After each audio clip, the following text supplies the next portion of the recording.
Yeah, you've got so many different pies that you've baked over the last several years, being able to work in so many different capacities in the landscape we know as media. I want to talk about some of the stuff you've done outside of wrestling, outside of the broadcasting world, as far as charity work, and what kinds of things have you done over the years to help out in your community? I really didn't do a lot of charity work until I got involved with country music. And country music had causes like St. Jude's Children's Hospital, which all of the community got involved with. And once you get to know about what St. Jude's does, that's an easy thing for you to get associated with, and to have your have country artists that go visit St. Jude's on a regular basis and become someone who is a strong advocate for them. And then a friend of mine who I actually managed in the music business in the early 80s, um, we lost touch with each other. And then around 2006, I just Googled him and found that he was living in Nashville. And I reached out and we got together, and he told me about a foundation he was working for called the Songs of Love Foundation. And I thought that was kind of fascinating. I was like, "Well, tell me more about that." He says, "Well, the Songs of Love Foundation is a charity that if a child is terminally or chronically ill, the charity gets a professional songwriter to write a song about that kid." So they have the kid fill out an information sheet like, my name is Little Sally and I love music and I love my dolly and my mommy and daddy and my favorite, so they assign a songwriter to that. And I was like, well, I think this is a wonderful project. And I wanted to be involved. I wanted to know how I could create awareness and increase their visibility. They were based out in New York, but the footprint that I had in Nashville, I said, well, let's see what I can do down here because I got a lot of connections. So with my friend Carl Alaco is his name, who still works for the Songs of Love Foundation. We were able to get the founder, John Belzer, to allow us to try to put together a project for down there. And before you know it, we find a little girl with a bad affliction. They didn't think she was going to survive. Her name was Destiny Dyer, and uh, we put together a song. Not me, I wasn't the writer. Put together a song called "Destiny Song" that was written by Carl and three top country artists: Anita Cochran, Deborah Allen, Tammy Cochran. And that song was a professional in studio. We had studios donate their time, and then I went to some big video producers that I knew. They donated their time, and before you know it, Destiny Song is done, and it's a music video. And this poor little girl, who, thank God, she's still with us today. And then I was like, well, let me see if I could supersize this. And I knew people at Universal Music Group, and we put together a CD that was called the Songs of Love, Medicine, and Music Country compilation, where we were able to get song licenses for from songs from "I Hope You Dance" by Leanne Womack to "Forever." I got a copy of it here. I still have some copies of it, and it was an amazing CD that then we had distribution through Universal Music Group, and it was distributed nationally to raise funds for Songs of Love Foundation. So that was a project that over the course of my career, it was wonderful to be associated with them.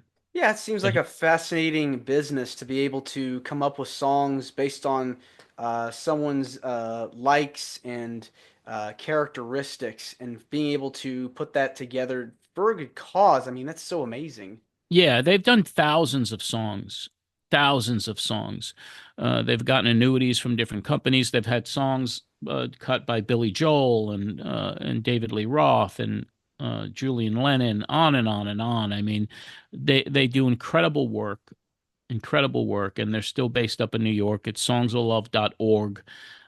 So although I'm not associated with them at this point in my life, any chance I get to create any awareness for them up to this point, I certainly do.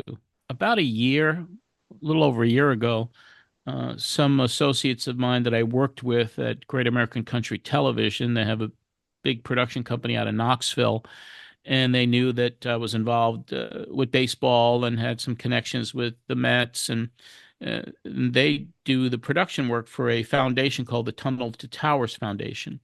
The Tunnel to Towers Foundation is an organization that was formed in 2001 after the terrorist attacks on 9/11, where a firefighter by the name of Stephen Siller uh, basically, uh, I'm sorry, I had a call coming in, but let me just put the phone to the side here. A firefighter named Stephen Siller, once the towers were hit, he was off duty. He was a fireman in New York City, and once the towers hit, he turned around and went through the Brooklyn Battery tunnel, even though it was closed off. He put his gear on and ran through the tunnel right up into the towers and never came out.